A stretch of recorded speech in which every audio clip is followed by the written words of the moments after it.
Béréchit, chapitre 8. Or, Elohim se souvint de Noah, de tous les animaux et de tout le bétail qui était avec lui dans l'arche.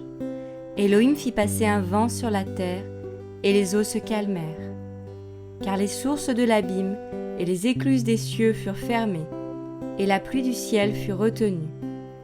Les eaux s'éloignèrent de dessus la terre, s'en allant et s'éloignant. Au bout de 150 jours, les eaux diminuèrent.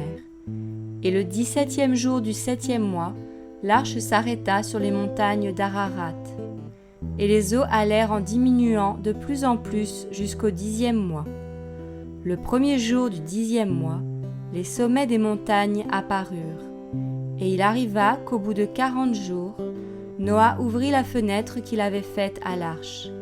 Et il lâcha le corbeau qui sortit, allant et revenant jusqu'à ce que les eaux aient séché sur la terre.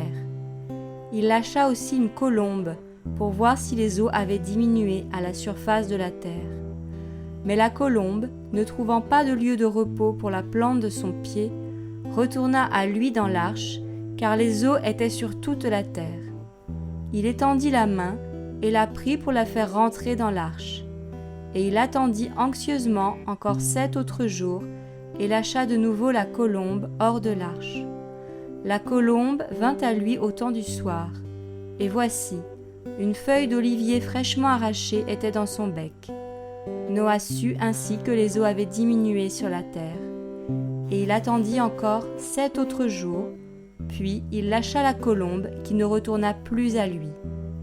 Et il arriva qu'en l'an 601, le premier jour du premier mois, les eaux avaient séché sur la terre. Noah ôta la couverture de l'arche, regarda, et voici, la surface de la terre avait séché. Et au 27e jour du second mois, la terre était devenue sèche. Alors Elohim parla à Noah en disant : « Sors de l'arche, toi et ta femme, tes fils et les femmes de tes fils avec toi. Fais sortir avec toi tous les animaux qui sont avec toi, de toute chair, tant les oiseaux que le bétail, et tous les reptiles qui rampent sur la terre, qu'ils grouillent sur la terre, qu'ils portent du fruit et se multiplient sur la terre. » Noah donc sortit, et avec lui ses fils, sa femme et les femmes de ses fils. Tous les animaux, tous les reptiles, tous les oiseaux, tous ceux qui rampent sur la terre selon leur espèce, sortirent de l'arche. Et Noah bâtit un autel à Yahweh.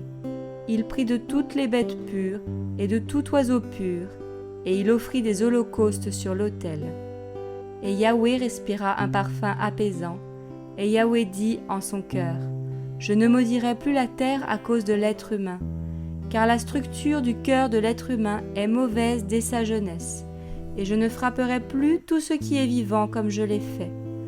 Tant que dureront les jours de la terre, les semailles et les moissons, le froid et la chaleur, l'été et l'hiver, le jour et la nuit ne cesseront pas.